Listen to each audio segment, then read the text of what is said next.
This podcast contains bones, blood, smut, and swear words.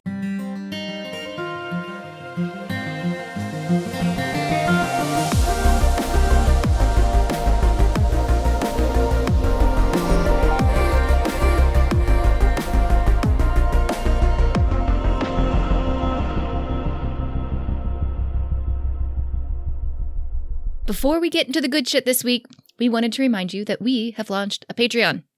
For just $2 an episode, you get extended games, brand new content, access to our notes and murder boards, and much more.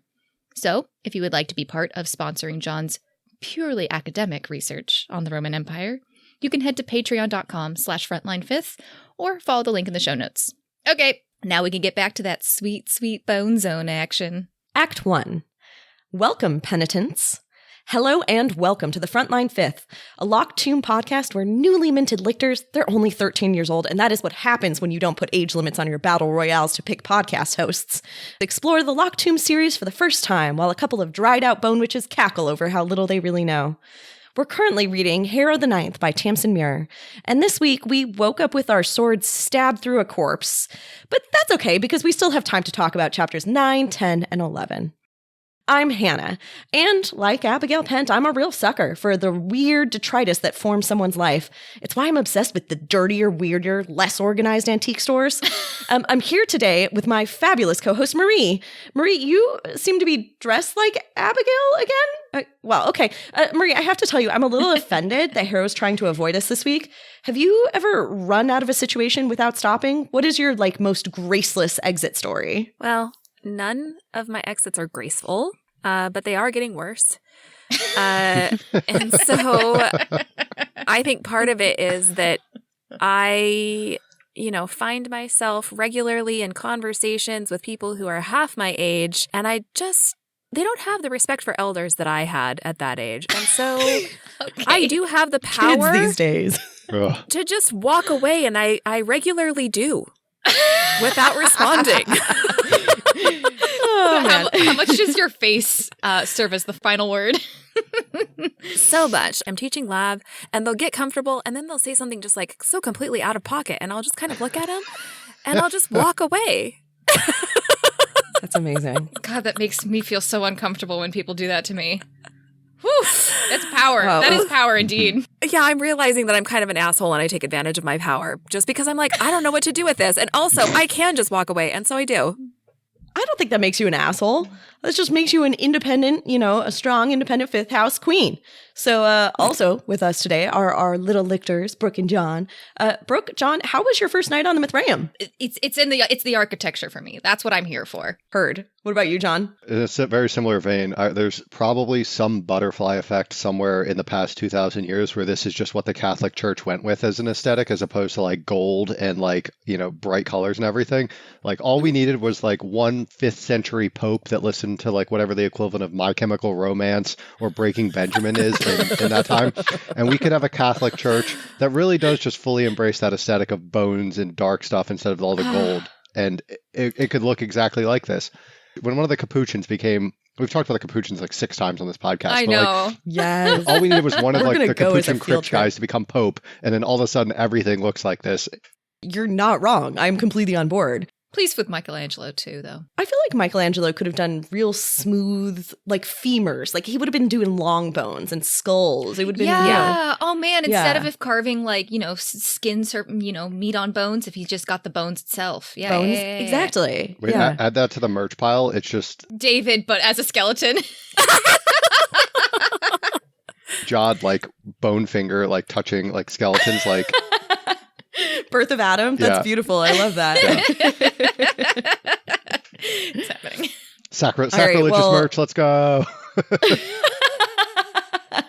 Brooke, you said you're not a huge fan of when people just walk away. Have you ever made a rapid retreat? What's your version of Harrow's 9th house goodbye? I do this a lot. I mean, I don't think I do it quite as nasty, but as Marie described it, of judgmental look, walk away.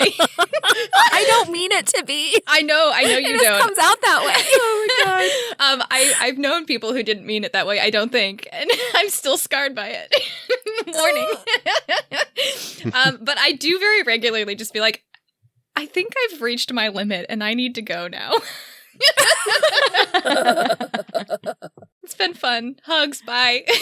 Yeah. It's always with a hug. That helps, but don't do that to your students who are half your age. Fist bump, elbow. Okay, we had the whole like elbow thing during the pandemic of like you don't shake hands, you don't like fist bump, you like elbow bump. I love the elbow bump. I keep still trying to do it, and like nobody gets it.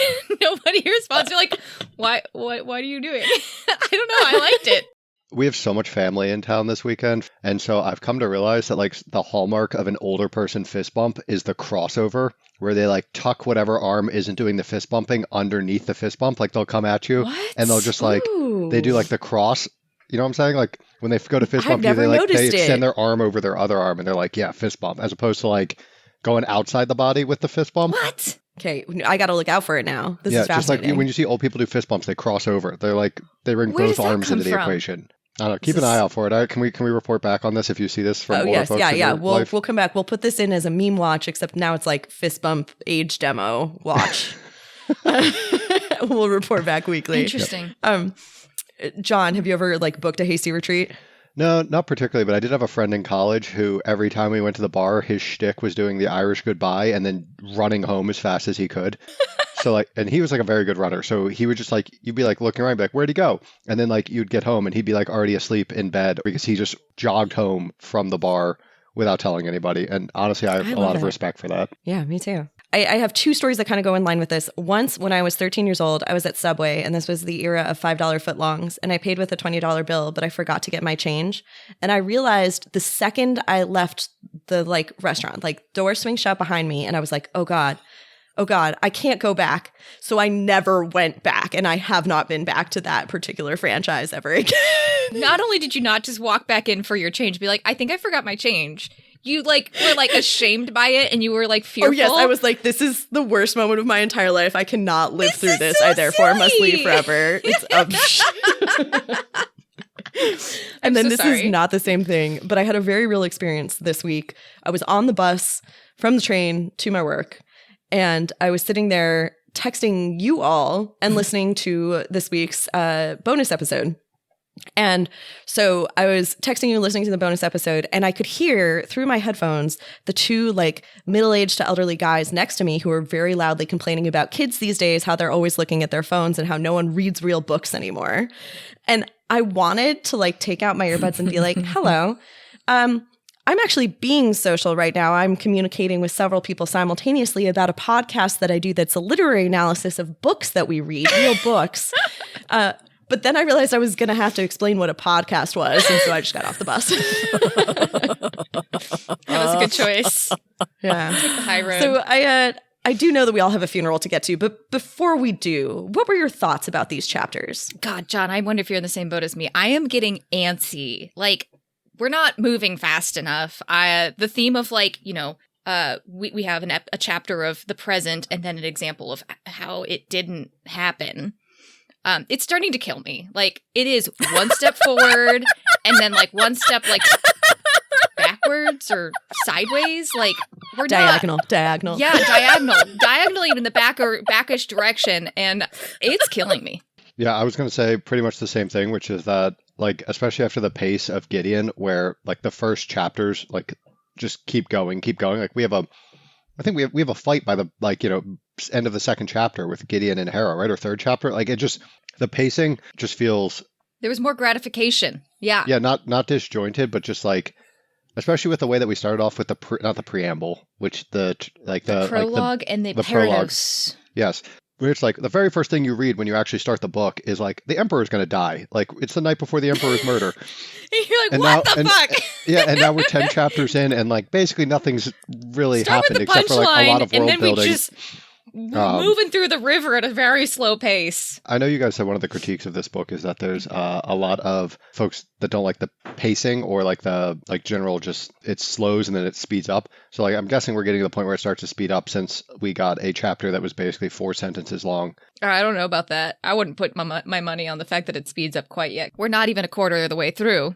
I think it's going to be slow for at least 50 to 60% of this book. Like when I say slow, I mean this whole like one step forward and then we're going to go backwards on a diagonal. Can I just say that, like, in contrast to Tremors, where 20 minutes in, there were, what did we say? There were 8 people who had died. Something like that. We are currently 25% of the way through this book, and Harrow has passed out like 16 times. And that's all. That's true. That's true. Marie, what are your thoughts about these chapters? If you think this is slow, just wait for Nona. Oh, disagree. God, I disagree. But this is, I understand. It's, very different vibes. Anyway, my actual thoughts about these specific chapters was I probably go through the chapters 2 or 3 times before we do them, just because I love Harrow so much. So like immediately after we finish, I'll listen. And then maybe like Wednesday, I'll listen again. And then I'll actually read the book on like Friday or maybe even like the same morning so that I can like highlight, like I know the things that I'm looking for, but they're not like highlighted and color coded in the ways that I wanted. So in my reading this morning, Put her up on the lawful and less chaotic side a little bit. She manages her chaoticism. sometimes. There's a method to the madness.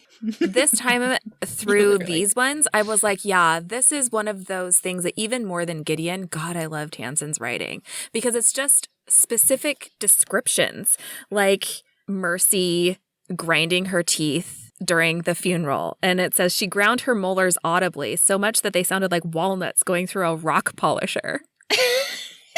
Right?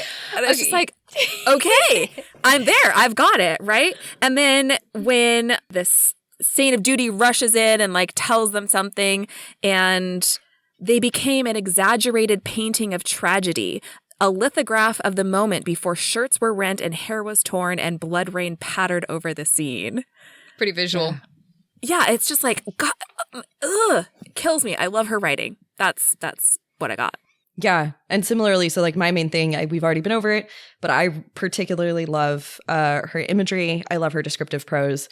And so anytime we get insight into what the Mithraeum looks like, I just die because I think it's fundamentally beautiful. It's bizarre and eerie and deeply, deeply beautiful. I'm a fan.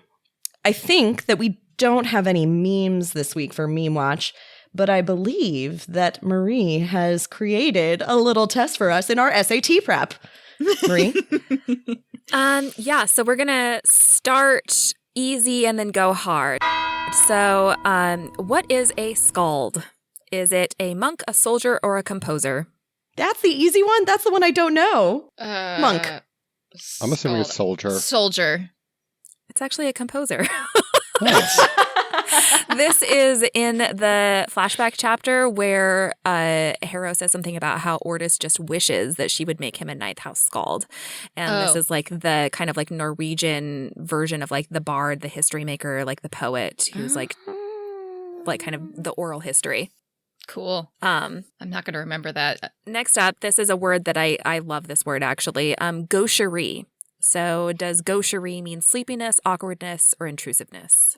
I mean, this is one of those awkward, like, gauche in French means left, and, like, that's always supposed to be a bad thing. That's supposed to be a mistake. Like, something being gauche means it's out of fashion or wrong, right? I guess you're giving us sleepiness, awkwardness, and intrusiveness. I guess awkwardness is the best fit. Yeah, I was going to say awkwardness as well. Yeah, I feel like that's the best fit, but I agree with Brooke. Like, I think of it mostly as, like, a faux pas. It's like, oh, like, you did this in mixed company. Like, I can't believe you. It's less awkward and more like putting your elbows on the table at dinner. And I like how it's used because I believe that it's used for Harrow describing herself being at the funeral of the woman she killed. Yeah, you're like, that's a little bit poor taste. That's a little bit gauche. That is a bit gauche. Yeah. Bad form. Bad form. Bad form. A little bit rude to call lefties bad form, but here we are. Oh, no, I think that's fine. Are any of you lefties? No. Are you, Brooke? No, but I like am surrounded by lefties at my work, and it's like to the point where I'm wondering what the chances are and if there's like some weird relationship between lefties and, you know, nerds. And cow microbiomes. Okay, next up we have molience. Does molience mean suppleness, sleepiness, or awkwardness? I'm going with suppleness because the only thing that I can think of that is sort of related is emollient, which is like something that is an emulsifier. Yeah. It also reminds me of the French word for saw. No, that's wrong then. Mo is sheep, isn't it? I'm trying to remember. I think it's supple as well, though. Yeah. Mostly through process of elimination. It's like another one of these. She really loves weird words. And emollients is... Is it a real word? It is a real word, but it's like a weird one. It's a poetic kind of usage, right? Like yeah, it's like a poetic usage of emollient. And I love the sentence that it's in. I don't know if you guys caught this. It's like the very second sentence where it says, having achieved a grotesque molience and dripped and resolved into a bad-smelling puddle of yourself. Yeah, it sounded like it was like how she was merging her soul and her body or something back together. Yeah, but also just like she's just kind of like flopped over the pew. It's definitely giving emulsifier, like just like, bleh. Yeah. I recommended that my dad start reading this book since I was like doing this, project with a huge portion of my life now.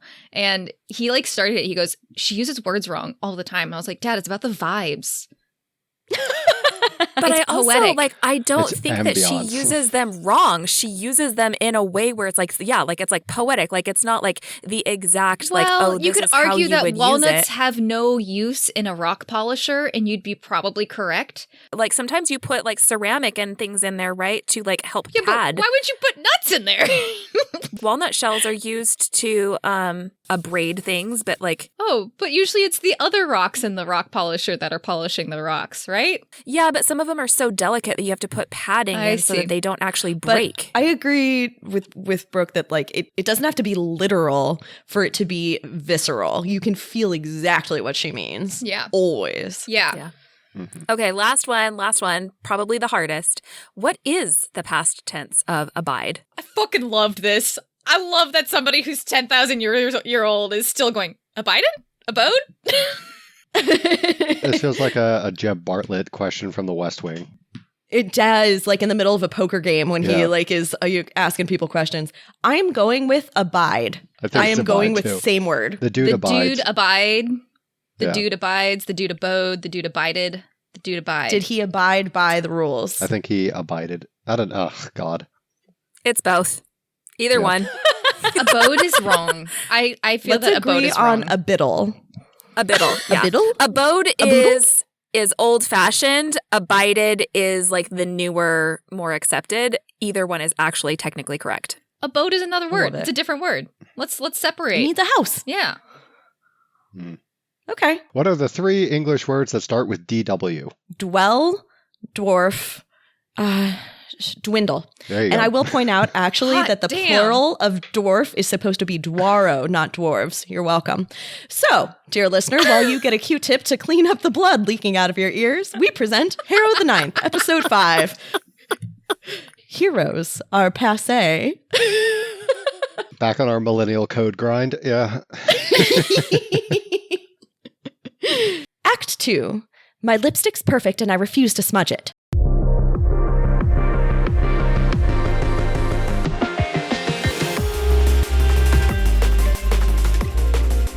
This section of Frontline Fifth is safe for anyone who hasn't read past Chapter 11 in Harrow the Ninth.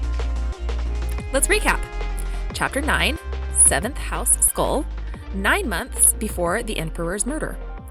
You attend a funeral. You meet your big brothers. A resurrection beast is coming. You finally catch the name of God. Chapter 11, 7th House Skull. You spend your first night in the Mithraeum. Stabbing corpses. Well, just one corpse. Harrow wakes up in the wooden pews of some sort of chapel on a space station. And we've talked about the aesthetic a lot, but I want to just bring up some specifics. There are hundreds of candles, shining charcoal-colored stone layered with whorls of bone, long carved runnels of bone fretworked into human lace. What the fuck? That makes no sense. Wait, hold on. That makes no sense to some extent. I've watched too many lace making videos on Instagram lately. And so it was a hard, but I get it. Like bone actually could probably take really fine lace-like carving work, right? Oh, we're going to cross the streams. I am also terribly obsessed with a show called Wheel of Time because I'm also terribly obsessed or used to be terribly obsessed with the book series. And one of the things is it has gotten significantly better over the seasons. But one thing that no matter what was going on with that show, the sets and the costumes are impeccable. And I am going to send you a photo of like the sets at the White Tower, because it's this exact thing of like the stone is like carved into essentially lace. And that's immediately like what I thought of here. I thought of two things. So one, my granny used to have this like ball of ivory that was 3 balls of ivory set inside each other, each of which was carved intricately so that you could see through it to the one below. And that reminded me of this. But the other one was actually, so in the Capuchin crypts, one of the things that they have is like, I can't even remember what it was. It might have been vertebra like overlaid, or sometimes they'd have scapulae where from a distance, if they're overlaid, they look like butterflies or they look like lace in and of themselves. I forget what book series it was, but they're like part of the magic system was converting energy into work, right? Like that was like converting your own personal energy into magical work. And the example they gave was actually, God, I cannot remember if any of our listeners know what book I'm talking about, because this was a very specific call out, was that like the magic system put all of the lace makers out of business because it takes so little energy to just actually do lace magically. But like it's highly valuable and it takes a lot of time manually to do it. And it's really bothering me that I can't remember what books this is from. But I'm sure somebody will obviously remember this and probably send it to us. It feels like it's probably in the alley that our listeners probably have read at some point. So please share. The other thing that's in there that is interesting is there's a multitude of skulls set into the wall overlapping with thin sheets of metal that had been worked over this lovely mass of faceless dead in shadowed tints of different house colors. That creeps me out. The one that creeps me out is the kneeler, soft and supple human leather, buttery, lovely. Catholic Church. Oh my God. Come on, man. It has a kneeler.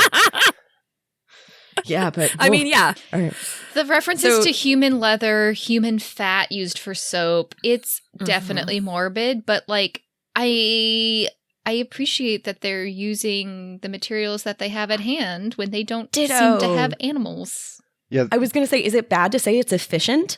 It's like a good use of what you have. Yeah. I think something we haven't talked about enough is the fact that there are literally no animals in this universe thus far besides human. Like it's... There must be. They were eating they were eating fish. They were eating giant fish on Canaan House, but Canaan House has oceans, and I don't know that other places do. Like, we have no idea if there are... land-based... There's nothing, like, on land. Like, there's no land animals. Not that we've heard. heard. Anything. Over, like, the Lichter study doors in Canaan House, there are animal skulls with long curving horns. Right. But Gideon doesn't know what they are, but does know that they are animals. So I wonder if there's, like, pictures, but they don't still exist. Do you know what I mean? Yeah. Mm-hmm. All right, well... Hera's lying there flat on a pew with her sword and her bosom companion, aka Ianthe, and it becomes rapidly clear that they're sitting in the back of a very small and extremely intimate funeral. A funeral for Cytherea, who, if you'll recall, Hera murdered the last time they hung out. It's a little gauche. So, in front of Cytherea's body, which is covered in rosebuds, I have to butt in here too. Because, again, her descriptions, she says something about the fecal sweet smell of roses. And I was like, yeah, actually. It's very accurate.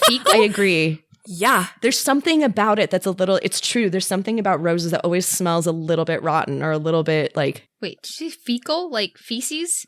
Yeah. Really? I noticed that one too. Was it President Snow in the Hunger Games that always had a rose to cover up his, like, terrible breath? Yep. Any case. So in front of Cytherea's body, there are 3 people kneeling. There's Jod, and then on either side of him, there's someone who is clearly the Saint of Joy, and a new lictor who Harrow has not yet met. And the Saint of Joy calls him Augustine. They are grieving the death of their sibling, their friend. Although there does seem to be some tension between the Saint of Joy and Augustine, who are constantly bickering, even in this scene. Mean little man. They start eulogizing Cytherea, and I think it's really interesting. We get some insights into who Cytherea was that we didn't before. So here are some things that I want to point out. They try to remember the details and the timing of Cytherea's arrival at Canaan House. She was what they call second gen. The houses were all up and running then. They remember that all 16 of them were there to meet her at the dock. She was just shy of 30. She was horribly ill, could barely walk. But when the Emperor of the 9 Houses, the undying king, went to kiss her hello, she said, "Lord, I cannot kiss you back. My lipstick's perfect, and I refuse to smear it." Which I love immediately. I feel like that for me viscerally reminds me of the Dulcinea that we knew and Gideon knew and was like, had a huge crush on. She's like a little bit sassy, a little bit funny, a little bit flirty, and a little bit self-involved. Yes. Wow. Well done. I also really love that immediately Augustine points out that in fact her lipstick was not perfect. It was on her teeth. Yeah, smartass. They can't actually remember her house name. So Mercy says they should call her Cytherea Loveday, which was what she wanted to be called. Mercy says that she never saw Cytherea cry except for the day after. Ugh. Mercy also says that she never mourned for Loveday HtN, Cytherea's cavalier. and Jod's like, oh my God, can we please have a real funeral? Like, just pretend for 5 minutes that you loved these people.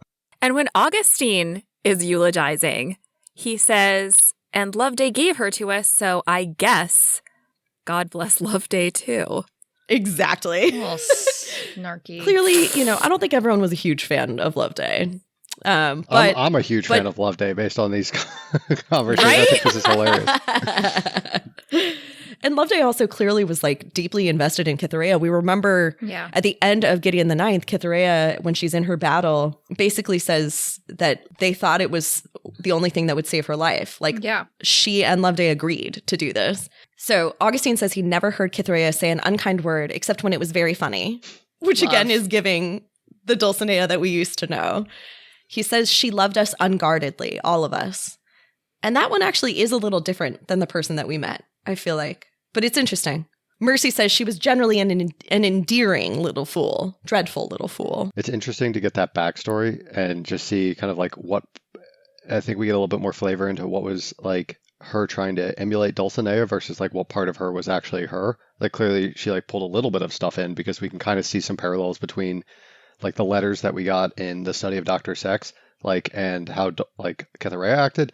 But like we can see that like it was like 90% Cytherea and 10% Dulcinea, right? With like she was there, it seems like, or at least we got like a good insight into what Cytherea was like, even at the end of the life after going through like 10,000 years of pain and whatnot. And how much of this is part of just the seventh house tradition of making it so that you're expected to be this ill and endure, and it's kind of this beautiful, dying beautifully kind of thing that makes the similarities potentially between these two personalities. Like they may not have actually been that different of people in a lot of ways in how they dealt with being chronically ill. Yeah. It's possible. We also get something really interesting here where we see the second generation was 8 lictors, or like 8 lictor pairs. But we only, right? That's not what I understood. I understood there were 8 pairs before Loveday and Cytherea joined. There were 16 of them, and then Loveday and Cytherea joined. That was no, you're right. Yeah. But just interesting from a numbers standpoint. And like also the fact that there's like generations of lictor. I don't think they mean generations of lictor. She was the 7th lictor because she must have been the 2nd generation after the resurrection, is my guess. I think first gen, second gen mean after resurrection, after people are resurrected. So she was the granddaughter of somebody who was resurrected is the idea that I have. Or maybe just the daughter. Hard to tell if first generation would be the resurrected generation or the one after. John is thoughtful. The thing that I thought was telling was about how from the beginning to the end of this whole being a lictor, how there's this through line on she regrets it. She has a Palamedes mindset of, why did we do this? Why did I kill Loveday to become this figure? Like, this is not worth it. It sounds like she felt that as of day one of being a lictor, and that was still something she was talking about at the end. Right. Mercy says that when she saw Cytherea crying the day after, she said we had no choice. And that Cytherea said, we had a choice. We could have stopped, which is exactly right. Like, don't kid yourself. You made a choice one way or another. Yeah. It's interesting to see this backstory into what a lictor is and what they were like at the beginning. So, of course, everyone finally notices that Heroin and Ianthe are awake. And so Jod brings them up to the front to kneel with him in front of Cytherea's coffin. Augustine, saint of patience, actually formally introduces himself. There are only 3 lictors remaining. Augustine, Mercy Morn, and someone who is missing. Wait! Speak of the devil! In bursts the last lictor, Aragorn style, blowing apart the doors. He's all muscle and sinew. Maybe he's a cyclist. He's not really there for the funeral. He didn't even know that Mithraeum was dead. He's there because number 7 is at the rim. Dun, dun, dun. And that puts a bit of a damper on the party. Exactly, Brooke. Thank you. Yeah, the Jaws music starts playing very, very, very, very slowly in the background because it's 9 months out. But like, yeah, you definitely just hear like the bone organ in the corners go like doo doo. Yeah. The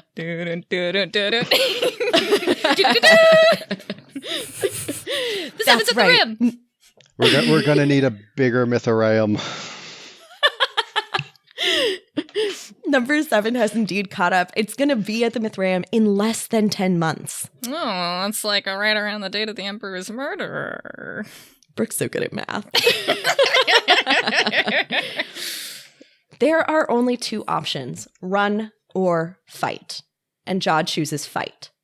I do think it's interesting when they say run, that they're kind of detailing that running means hiking like doing not instantaneous river travel, because as soon as you pop into the river, the beast is there. So you cannot go through the river.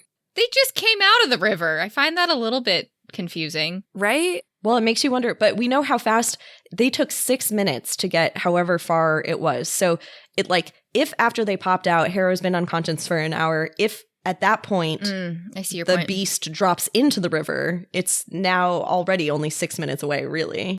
I don't know how the river works. I don't know how space and time works when you're in a liminal space. Yeah. So Jod thanks the last lictor, Ortis the First, for coming home. Blood pools in Harrow's ears. And boom, she passes out yet again. Ah, poor girl. But don't worry, she won't stay unconscious for long. Later that night, Jod finds Harrow in the little chapel, having stabbed Mithraeum's corpse through the heart with her 2-hander. Whoops. Meanwhile, back at Canaan House, Act 3. Stop flirting with my wife.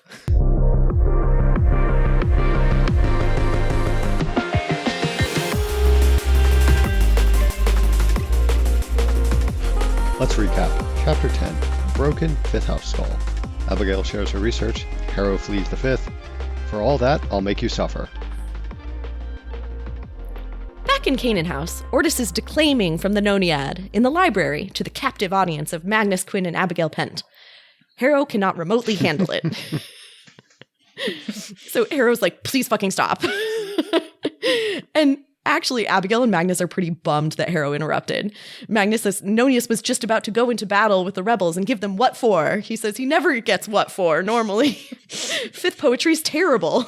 Makes a lot of allusions to Jupiter, right? Yeah, this is where we point out that this is how we place the 5th house on Jupiter, is basically this. Is this? Well, yeah, some other things, but this I think is a confirmation for sure. Mm-hmm. Of course, Harrow knows that Nonius is not about to give the rebels what for. Nonius only goes into battle after 50 lines of oration. Then you get a tiny bit of battle and then 50 lines of oration again. Abigail and Magnus have been spending a lot of their time in the library. Abigail, historian that she is, has been looking for the little pieces that the original lictors left behind, that kind of tiny detritus that you use in archaeology to uncover the shape of a life. Magnus actually has contributed to this. He found an ancient theoretical epigram in the restroom. Would you like to share, Marie? No, Harrow's like, an epigram? And he's like, well, his face goes red. It's a sex joke. My bone expands when I touch it. Of course it's in the I'm just saying, room. there's a lot there that I feel like you could use in necromancy world. All jokes are about bones. Abigail's very, very excited about the library because it's stuffed with lictorial traces. And she uses an exclamation that I'm going to ask us all to attempt to pronounce because I don't know how. Yep. I think Marie should start. I think somebody who hasn't listened to the audiobook should try first. All right. When I went past it a few times trying to figure that out myself, and I didn't settle. Phwoar. Okay, John. See, I read it as pho versus foe. Like we're gonna go get some pho. So I was like, phwoar. That's like that. Yeah, phwoar. Yeah, I like it. Okay, now we have to What try is it, and do our Marie? best Moira Quirk impressions. Do you want to try? Should we just try it together, Hannah? Nope, definitely you, Marie.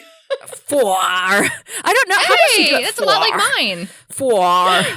I should Phwoar. find it. I should find it Phwoar. and then send you guys a phwoar. The lictoral Phwoar. traces. Phwoar. She's pretty excited though. Because there is so much stuff. There's like scraps of flimsy and paper. There's a strand of hair. There's books. Abigail found recipes. Harrow says, this proves by itself that antiquity does not give an object automatic value. And Abigail's like, no. Actually, this is really important because as a spirit magician, she can use these kinds of artifacts to call the ghosts of the people who left them behind, which is wild. The idea that you could use like a recipe to call a lictor's ghost. Magnus is still stuck on the Noniad. So he asks what happens next. And Harrow answers without thinking and explains like the next, part of the book. Everybody basically is silent for a moment. And then Ortis says, is this really how it happens? Wait, no, it was, wasn't it Magnus who did that? Or it's Abigail or Magnus, I think. It was Magnus. It does, there's always this setup. She was surprised to find Magnus looking at her and not at Ortis, was unsettled by the press of his mouth, of his good-natured and rather foolish expression, and his curly, well-brushed hair. She was mostly unsettled by his eyes, which were of a color suddenly hard to define, and whose focus was on her entirely. Is this really how it happens? It's always like this, like, super intense, just like everything gets a little bit, like, confused, except they're staring directly at her. Love it. Every time. It's almost like you're, like, everything in a pauses. movie. Yeah, and the pause button hits except for those two people, right? Yeah. So Harrow's already a little uncomfortable at the point where Abigail basically shows her a piece of paper, asks her what she can see, and in that moment also says that Harrow's spirit energy is really diverse. Is that normal on the 9th? There are more than 150 signatures that she can detect in Harrow. And Harrow fucking panics and books it out of there, tailed by Ortis. So she has this really uncomfortable moment with, like, Magnus. Then she has this really uncomfortable moment with Abigail, who seems to be detecting the dead 9th house babies, maybe? Sure fucking is, ain't she? It's terrifying. She, like, runs out into the hall, tailed by Ortis, and tells Ortis that from now on they will avoid Pent at all costs, because if she believes that Pent is a threat, she will kill her. It's interesting because this kind of implies that Abigail probably also noticed that Teacher had like 500 signatures on him as well. And it also kind of implies that it's not unusual to have more than one signature. Yeah. Like, obviously, Harrow has like 150, but it's like not weird to have at least a couple. So I'm wondering if it's like... Or is it the two of them being in the same house and it's like her first exposures are happening one then the other and going like, maybe this is something that I'm just not familiar with that's like specialized to certain houses? Like, well, Harrow opens that piece of paper that Abigail gave her, and it says, the eggs you gave me all died and you lied to me, so I did the implantation myself, you self-serving zombie, and you still sent him after me, and I would have had him if I hadn't been compromised, and he took pity on me. He took pity on me. He saw and took pity on me, and for that, I will make you both suffer until you no longer understand the meaning of that goddamned word. what a round sentence. She hands the paper over to Ortis, who reports that it says, if you come to my room, I will make you the potato dish you liked. So there's that. Mm-hmm. As I said before, I'm a teeny bit huffy that Harrow has decided to officially avoid us, as, of course, 3/4 of this podcast are solidly 5th house. But luckily, that does mean we have time all to ourselves to play our game. Interstitial. I'm really at my best when people are not alive.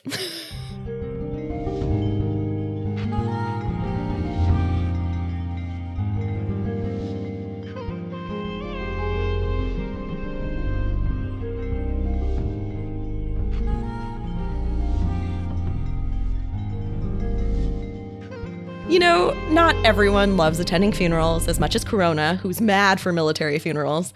But I think that's simply because people don't make them entertaining enough. It pains me to say it, but maybe Mercy has the right idea, which is why this week we are playing Not Yet Dead, the game where we plan our funerals. Brooke, would you like to go first? Sure. What's funny is when you asked me what I imagined for my funeral, it looked like a lot like my wedding, but without me there. And that's just generally because my idea of a good time is not having to actually be present for it. You were like, I like this aesthetic, but I don't want to have to be there. Yeah, no, it seems pretty ideal. the book refers to Cytherea as the bride at the funeral. Yeah, that's It true. does. But I don't want my body on display. Absolutely not. No, I'm not. I do not want to be the center of attention, but I do want everybody to have a great time. So I still imagine that there's going to be a massive and excellent cheese in charcuterie situation. Plenty of drinks. I want everybody to have a good time. I do not want to be the center of attention. I mean, you can like eulogize briefly, but for the most part, have a nice time at the expense of whatever my funeral fund is. Nice. Mine is very similar vein of like, I don't want to be an inconvenience. And so I'm going with the classic, like, give me a Catholic funeral, choose a priest who is not going to give a long homily. Like this should be like 45 minutes and done. And then have a lovely lunch afterwards. You know, my only request is I really, really love Amazing Grace. So like make sure that's like one of the songs. Oh, cute. I love that. That's lovely. Process together. Have a nice time as best you can. It's great that I don't have to. Some people are like, oh, I really like want to have a funeral while I'm alive. I want to know about all the nice things people say about me. I do not. Like, I do not want to have to sit around and like respond or like have feelings or thoughts about the nice things people are saying about me. Those are best for after I'm dead and not there. This is so funny. I desperately want exactly the opposite of what you're saying. John, what are you doing for your funeral? I want like nothing religious. I don't want any eulogies. I literally just want like me and my cremated remains in an urn, like somewhere in a room, and basically do an Irish wake without like the Catholic undertones. Just like open bar, everybody gets hammered. Nobody says anything officially, but just like, you know, everyone hangs out, has a good time, remembers That's me. Also how you and would then- plan a wedding, probably. And then just leaves. Yeah. This is so funny. So I adore very public proclamations of love. My favorite part of weddings is not the reception, it's the wedding part. I fucking love when so people cool. write their own vows. That is exactly who I am. So here's mine. It should be outside, in among the trees. Everyone's dressed up with fairy wings and flowers in their hair and bare feet. Hell yeah. All the food is strange and fun. There Okay. are exclusively bubbly beverages. Prosecco, Pog mimosas, sparkling water. I want animals wandering everywhere, goats and dogs and rabbits. If we can get it, I would appreciate giraffes. I definitely want fireworks. Oh my I definitely want singing, old folk songs, or possibly all of Les Mis. I want a speaker for the dead, a la, Orson Scott Card, Speaker for the Dead, Ender's Game, which is where someone comes in, learns everything about your life, and then tells everyone about who you were, the good, the bad, and the ugly. And then I want a time when anyone can speak. I want everyone to sleep out under the stars with my coffin for a night and then bury me, but not at dawn because I hate getting up early. I would fucking hate that. Sometime the next day, they bury me under a tree and everyone leaves a treasure behind, tucked into the roots of the tree for someone to find one day. That's my funeral. Wow. I wish I had that level of confidence in myself. That's amazing. I'm going I to love aspire being to the that. center of attention. I'm going to What aspire to about that. our time together has not told you that I love to be the center of attention? I kid you not. This is aspirational. I love it. I shall model Okay. myself off this. See, this is one of those things where I'm like, I would love to be at that funeral. I would not want it to be mine.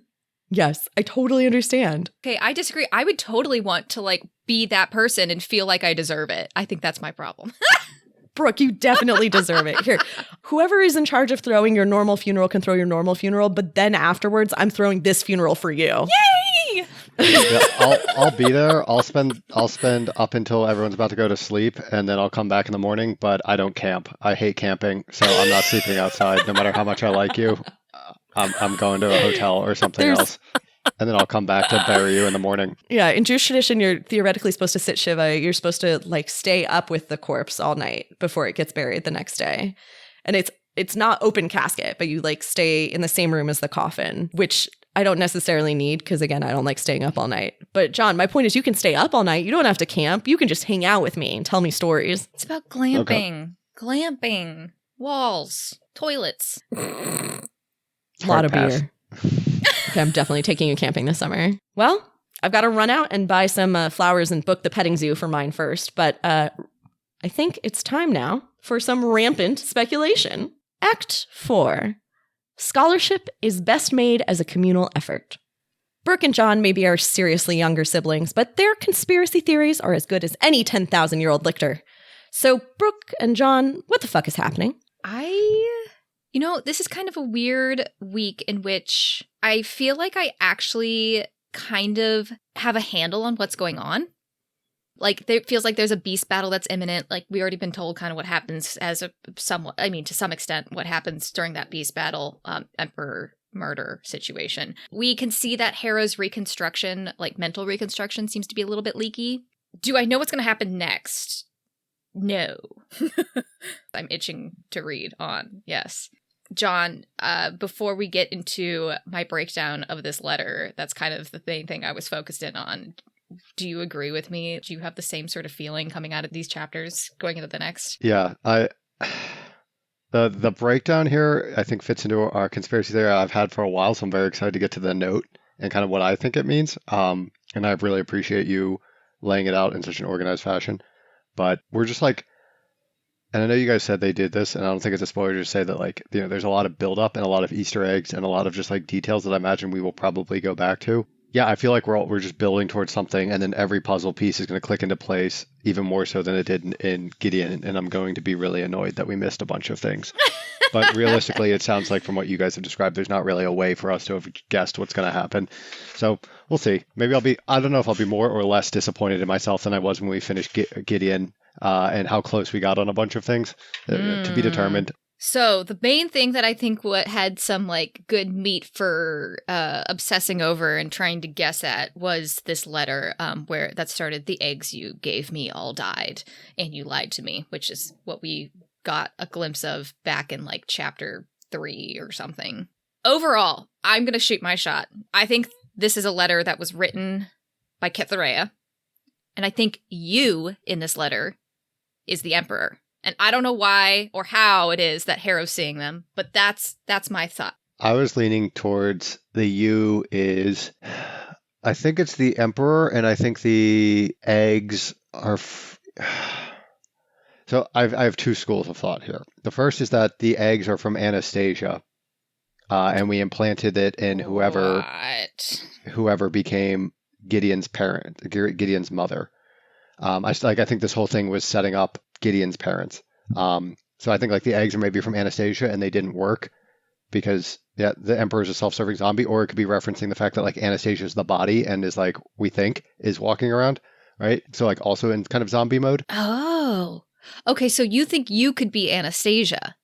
Yeah, like it could be like Anastasia trying to the body who we apparently are deciding is Anastasia without clear confirmation. Maybe it's like that's like her way of escaping is like trying to like get one of her, because it seems like all the lictors are kind of frozen in time, right? So like they're not progressing or they're aging very, very well. It doesn't even seem like they're aging. So like I'm assuming part of that would be like your menstrual cycle doesn't accelerate. So like in theory it would be really hard for lictors to get pregnant. Well, Mithraeum is like cancer all to hell. I don't think Mithraeum is involved in this one. At least that's my reading. Do you think the eggs are literal? You think the eggs are literal eggs? They are human eggs to be implanted in a womb or a womb vat? Yes, I think they're literal eggs. Like implantation assumes like you're putting it in a human body, right? Because you don't implant eggs, and like so like we take eggs. Implantation happens after they've been fertilized, right? Mm-hmm, like that's so like we implant the eggs into someone, and like I'm assuming because they're lictors and they don't age, it can be like a lictoral egg, but then once it's in another body, it actually ages. So like again, I think this is like the birth of Gideon,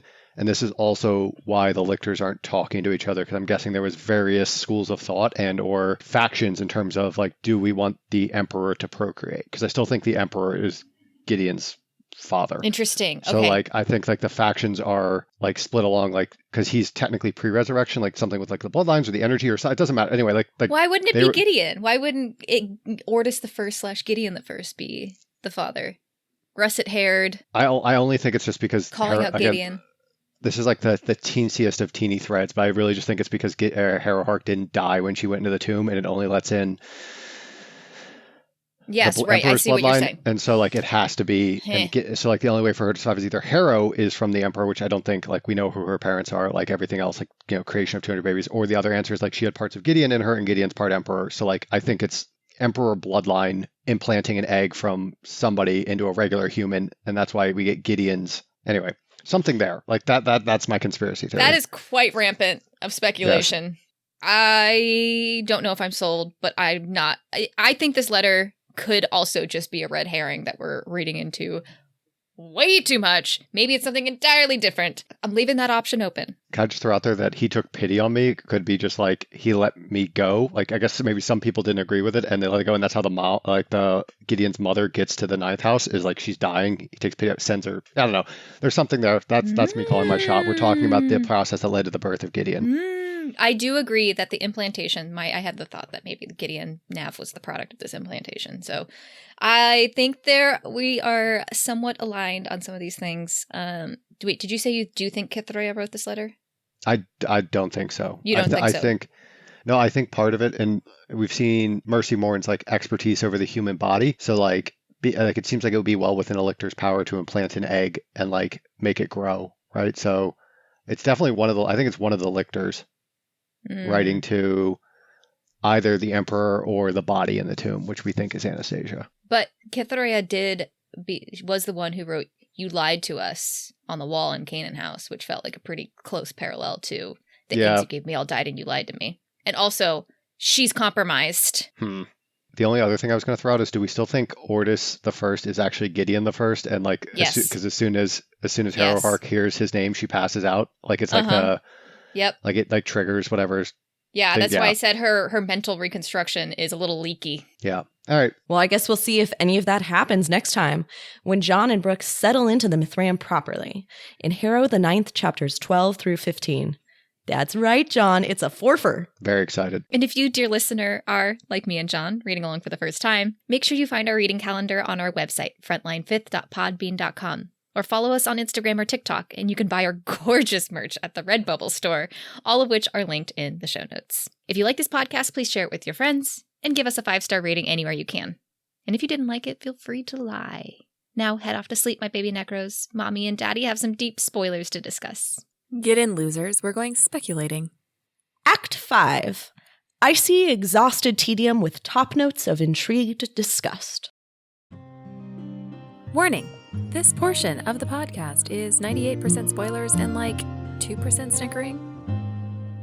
Seriously, we will spoil anything and everything in the series up through Nona the Ninth. If that's not what you want, turn back now.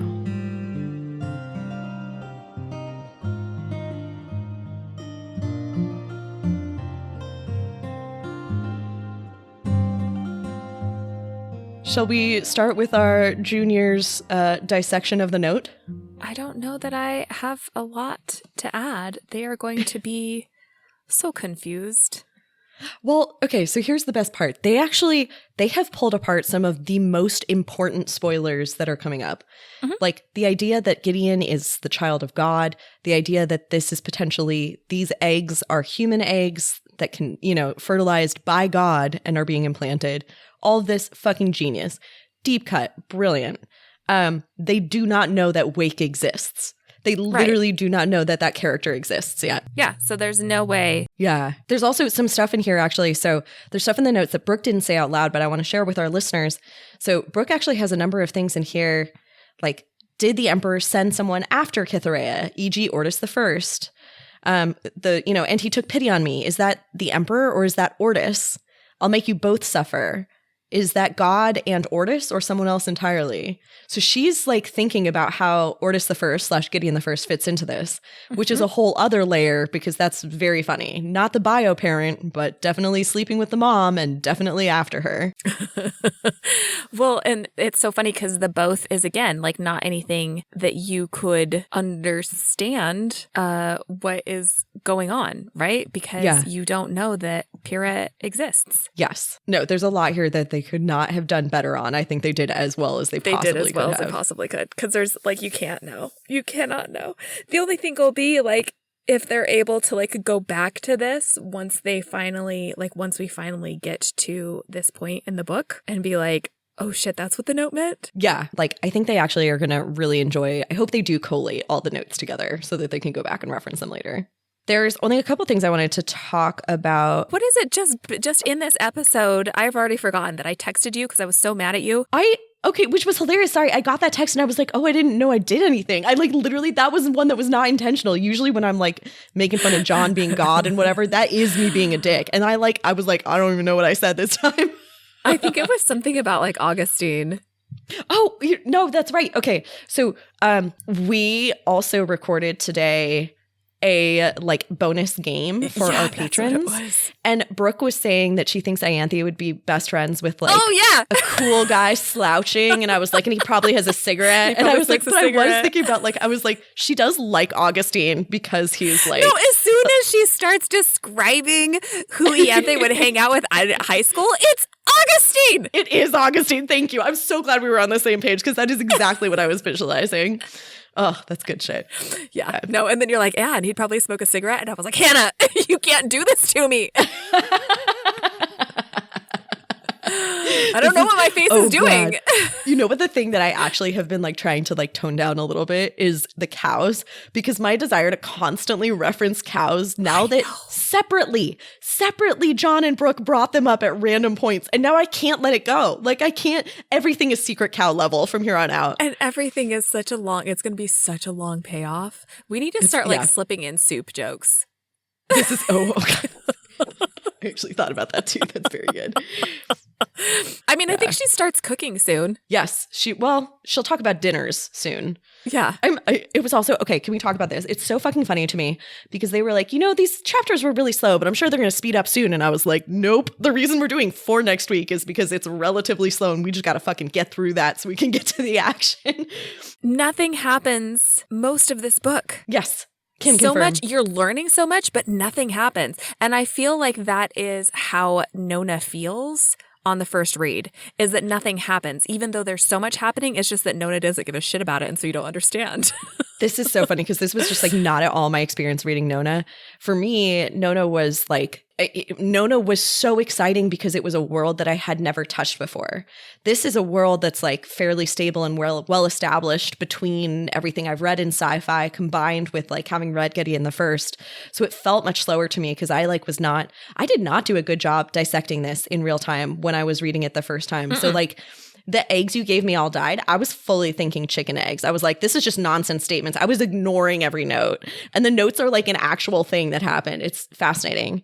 Okay, so I do want to ask you this because I want to talk about Wake and her power at this point in the book. So one thing I noticed actually is that, and I forgot to bring this up last time. Last time, the like flashback sequence that happens at Canaan House where they have their first tea party with Teacher, the skull for that is a 4th house skull. But it's not just a 4th house skull. It is a whole 4th house skull. It's not broken. The broken skulls start here. There might be one broken skull before this, but I didn't know if that was an error or not. But one thing I thought about was like, maybe it's only a broken skull if it's being haunted by Wake.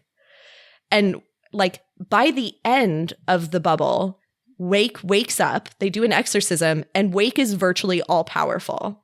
At this point, Wake is still leaking through though, right? Like Commander Wake is leaking through in terms of these notes that are very real thoughts and feelings that Wake is having. Did we get a note last time in the bubble in the 4th house chapter?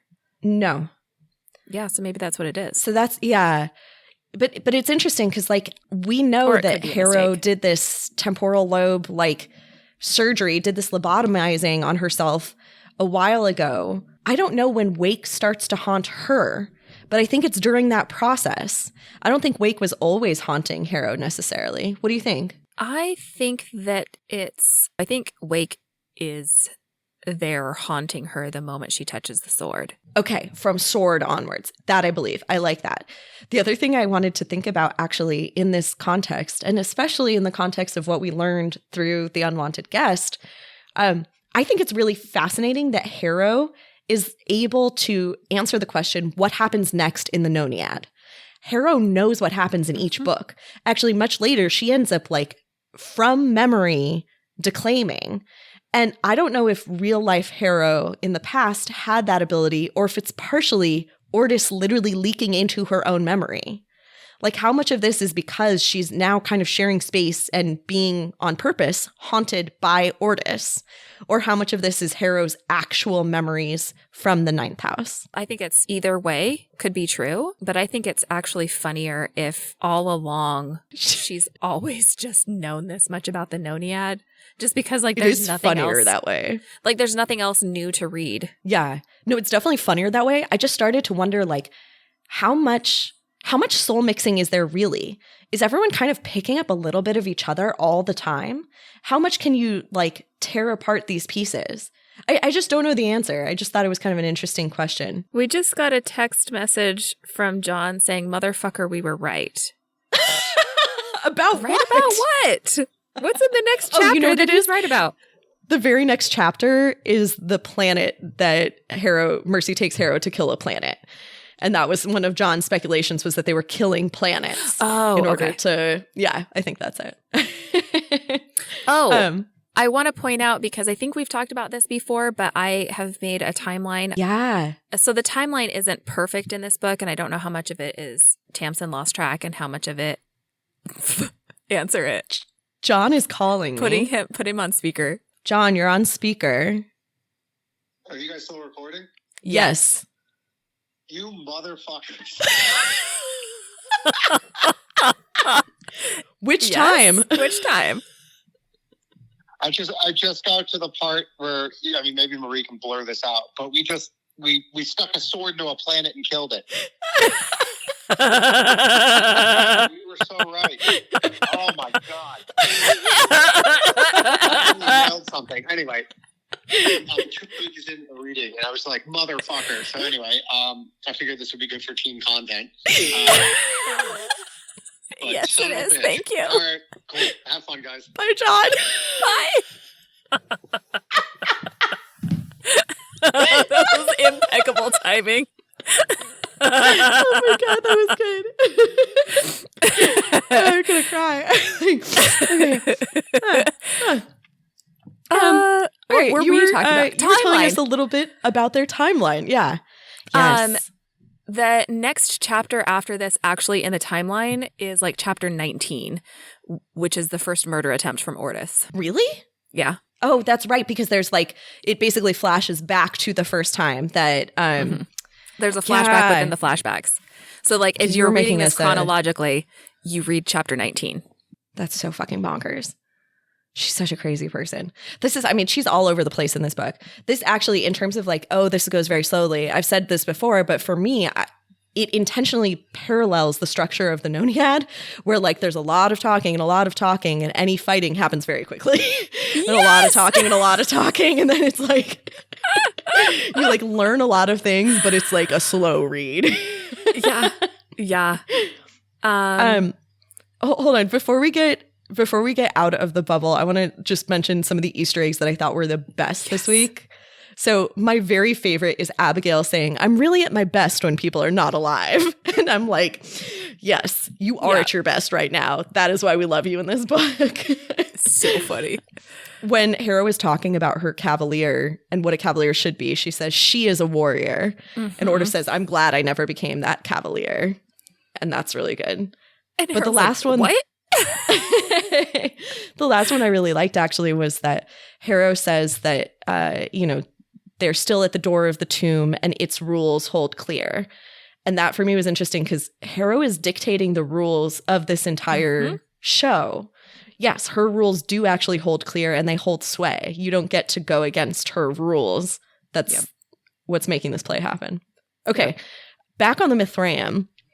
I fucking love this funeral. I love the insight into the lictors. And you have some stuff here about like the timeline and thinking about what it was like in the original lictor era. Do you want to tell us about that? Yeah, I was just talking about like timeline things. So if they're saying that there were 16 to meet them at the dock, then that means that Kith and Loveday are the last to join. Everybody else is there. It's Jod and Electo, and then the 7 other pairs. Yeah. Before you jump past that, I actually think that is such a great little Easter egg spoiler that no one notices. Again, with the numbers, where like if you actually count up the numbers, there ought to have been 15 God and 7 pairs of lictors. And then Kithray and Loveday are the last pair of lictors. You forget, like, Electo is not something that Harrow knows about. The idea that God had a cavalier is the fucking big boom takeaway for Mercy and Augustine at the end of this book. And I was thinking from the way that they phrased it, the other thing that we learned from that is that maybe Valency and Anastasia are both from the 6th house. Interesting. Why do you think Valency is from the 6th house? Let me pull up the sentence. Because it says Valency and Anastasia were with us by then. Yeah. Augustine asks, was she first gen or second? Second, said God. Early second. We were still experimenting with getting the 6th installation up and running. Some of the houses were empty. Mercy Morin spoke up, no, we had it running by then because Valency was with us and Anastasia. Interesting. So I read that as meaning that that was what was keeping the timeline straight in her head, was that Valency and Anastasia were from the 6th. And so that meant that by then because the 6th house installation is that's believable. I don't hate that. So it's not like smoking gun, but that's how I interpreted that, was that maybe they were both, which means we don't know where Cyrus came from. No, I mean, we don't know enough about like anything really, but these are good speculations. I think the other things about like timeline things or kind of like what's going on, I do think it's interesting that it said that Mercy says, I never saw her cry except once the day after when we put together the research when she became a lictor. And I think that from what we know, what we learn in Nona, because I don't think we learn it in this book about the suicide pact. Do we learn about the suicide pact in this one? No, there's intimations of it, but like I had missed it entirely, and then I started seeing more and more intimations about it in this book. I don't think it's explicit until the next book. Yeah, so I think in Nona, we learn about the suicide pact, and that is why Augustine and Mercy are the first. So like this kind of almost goes into my rampant speculation, but it also is timeline things too, I guess. Yeah. But my rampant speculation is that it goes, Augustine and Mercy try, Pyrrha and Gideon do it their way, and it goes strange. A little bit weird, yeah. Or it could have been that Anastasia tries and gets stopped, and then Pyrrha and Gideon do it their way. And then everybody else does it more or less normally after that. Yeah. We know the order of the saints with the exception of Anastasia because we don't know, everybody else is like the first saint to serve, the second Anastasia saint. does it. And so that's why I think that Anastasia's potentially the first to try even before Augustine and Mercy. We don't know when Anastasia tries. We just know that she's stopped. So there's a moment when Mercy mentions basically the fact that, she's like, I always thought it was weird that Anastasia failed under laboratory conditions when I was able to do on-the-fly scrambling. So Anastasia at least was doing it in like a very systematic and set up, like the research was all there, it was ready to go kind of way. You could also read that as maybe Anastasia tried before them. Like, but that's again, like we don't have any, like there's no information about when Anastasia tried. Yeah. But that's my rampant speculation is that Anastasia tried at least before Pyrrha and Gideon did. Okay. Yeah, that's very, very interesting. You have this other key thing here that I'm really glad you brought up because I don't know the answer. They reference all the time Gideon's mission. Like Giddy 1, Giddy the first. Giddy 1's mission and that, but don't you think he knows about it because he's very interested in what? Right, and it's a weird thing because I'm sitting here being like, of course, we know that he had this huge mission to track down Wake, but that was 18, 19 years ago, right? Like, what has he been doing since then? And why is he still invested in BOE? And what's his mission, especially where they expected him to be at the Mithraeum, and it's freaky that he's not. Yeah. That's interesting too. But I mean, oh God, the lack of communication. So what was he doing? No, it's not clear at all. It is interesting that like Camilla was already embedded with BOE. But I was going to say in Nona, we have Camilla and Pyrrha and Nona that are able to be embedded with Tessaphon Wing. And I wonder if actually Pyrrha in Gideon's body was an advantage. I wonder if Giddy 1 had contact with them before. Because we know that I feel like all the lictors, how funny would it be if literally every lictor had at some point tried to overthrow the throne? At some point been trying to like work with Blood of Eden? I think so. They also get interesting things about the timeline or not. I don't know how useful it is, but you get stuff about the timeline with Cytherea because it says that Augustine saw her last 10 years ago, but Mercy only saw her 20 years ago. There's a lot happening in the last 100 years that we need to know about. And then there's a lot of like bigger picture timeline things that have been happening. One of the things they say here explicitly actually is that they chose years ago to increase their numbers, right? That means the lictorial trials that Harrow is part of were something that was planned way in advance. Why did they wait? Why did they choose now? Was it literally just for the optics of it being in the myriadic year of our Lord? Maybe, yeah. Yeah, I don't know, but I want to know what made them choose to increase their numbers, what made them choose to do it now. And then because Mithraeum uses that lictorial trial as her attempt to, kill the emperor, was she the one pushing to have a lictorial trial so that she could literally set it up where all of the big bads of each of the houses were there together? Or were they just waiting for the timeline to be okay for what the scions of the houses were? But it also seems like they don't pay that much attention. And I think that these conversations, when they're talking about oh yeah, when was the last time you talked to him? They're talking, I think part of the reason for these conversations is to make you feel not just to keep pointing out 20 years ago, because that's an important timeline, but also to make it feel 10 years ago was yesterday. 10 years ago was a month ago. That's true. That's a very they're good point. just on a different timeline than the rest of us. And so the fact that they haven't seen somebody for 10 years is oh yeah, I saw him Friday. See them? Yeah, I saw him Friday, I think. Yeah. I haven't seen him since Friday though, now that you mention it. Yeah. You have an interesting note here.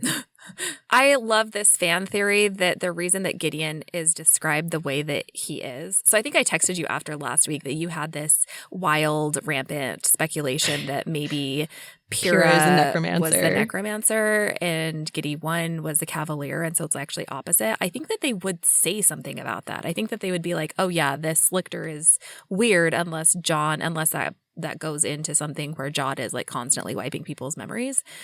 And making them remember things differently. But I even think they might both have been necromancers, though.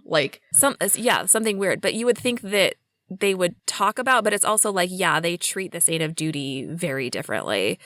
So it makes you wonder if there's something weird there and they're just not talking about it and not mentioning it. But there is a fan theory based off of the end of Jod's discussion of what happened in Nona, where he took Giddy 1's arm off and gave him a different arm so that he could be the one to, he's the one who was the dead man switch, right? Yeah. He had control over the suitcase nuke. And he says at some point, I have plans for that arm. Oh my God. So the idea is that he basically, the reason that it looks like he's just kind of stretched weird, or he's put together a little bit weird, or he's this really weird, gnarly, sinewy man, is because he was just reconstructed from the arm and from not his whole body. That's fucking hilarious. That's absolutely hysterical. I'm all in on that theory. That's too funny and completely apt, because otherwise, his entire body would have been obliterated. How much can you resurrect? Can you resurrect a person from component atoms, or do you need to have at least part of a body to do it? Is that why there's only certain people that are resurrected? Interesting, right? So you have the souls of everyone, but not the bodies of everyone. Right. There were very definitely a lot of people who don't have bodies to be resurrected into. And and that would speak to the reason that a lot of the 9 houses are populated by peoples who would have been in Oceania, right? There's a lot of Pacific Islander and Maori and New Zealand influences, which could just be because Tamsin's writing what she knows. But I like the idea that it's those were, where Jod had local access to bodies.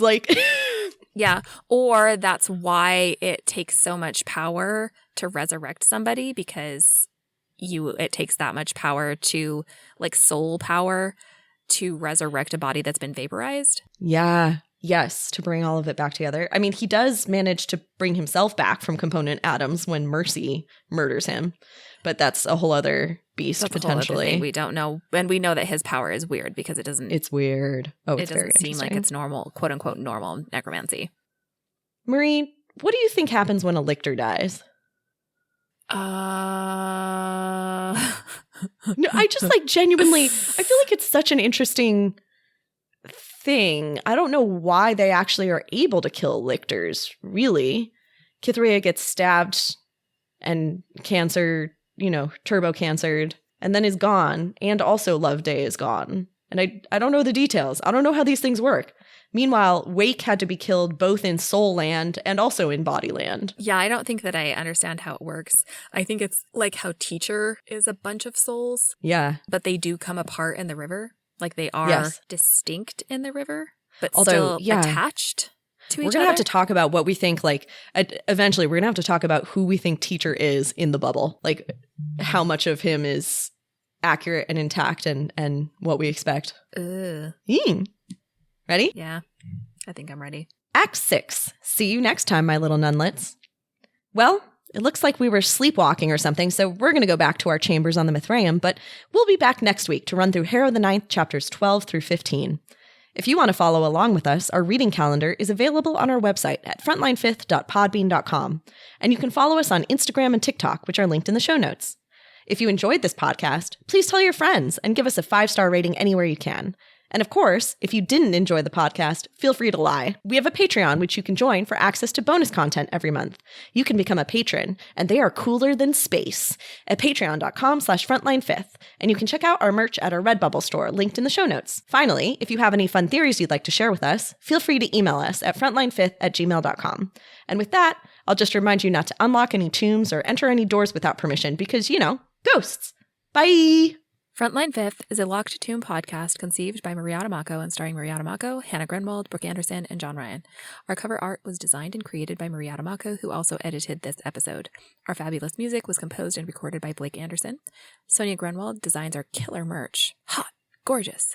The Locked Tomb series is a completely dope-ass book series by Tamsin Muir, who does not know we exist and is in no way affiliated with this podcast.